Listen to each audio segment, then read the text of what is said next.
If a mandate was the solution, we could try that to solve homelessness by mandating everybody buy a house. The reason they don't have a house is they don't have the money. And so our focus has been on reducing costs, making it available. I am confident that if people have a chance to buy high-quality health care that is affordable, they will do so, and that's what our plan does, and nobody disputes that.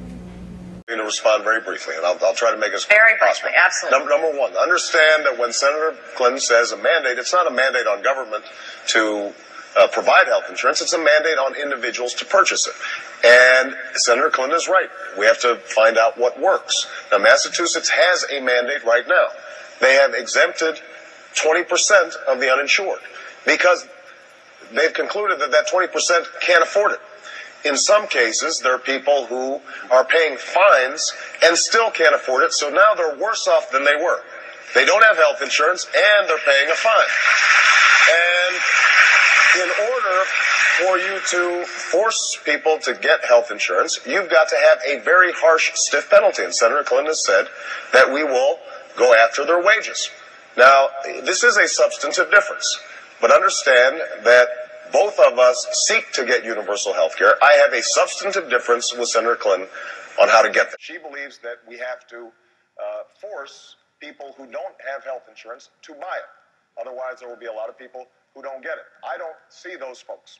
And I think that it is important for us to recognize that if, in fact, you're going to mandate the purchase of insurance and it's not affordable, then there's going to have to be some enforcement mechanism that the government uses. And they may charge people who already don't have health care fines or have to take it out of their paychecks. And that, I don't think, is helping those without health insurance. That is a genuine difference.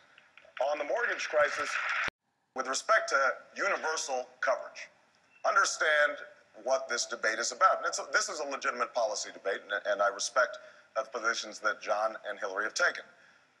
They have decided that we should mandate coverage for all adults. I believe that the problem, and understand what that means.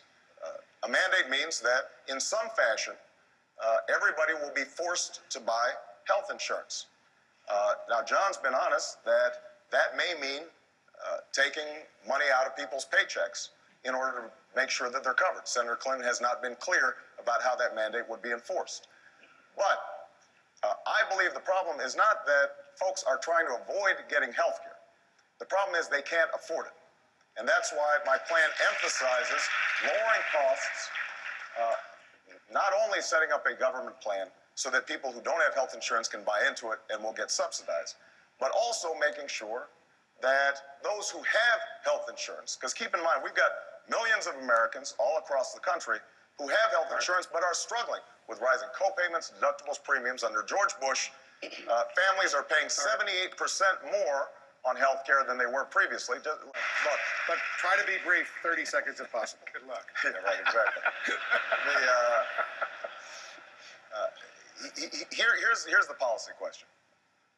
If, in fact, we are not making it affordable enough, which is what's happening right now, and you mandate on families to buy health insurance that they can't afford, and if they don't buy it, you fine them or in some other way take money from them. No, this is what's happening. You're ignoring John, we subsidize the health care. I haven't finished, John. Okay. Let me finish. All right, go ahead. Now, what is happening in Massachusetts right now, there are articles being written about it, which is that folks are having to pay fines and they don't have health care. They'd rather go ahead and take the fine because they can't afford the coverage. My core belief is that people desperately want coverage. They desperately want it. And my plan provides those same subsidies. And if they are provided those subsidies and they have good quality care that's available, then they will purchase it. That is my belief.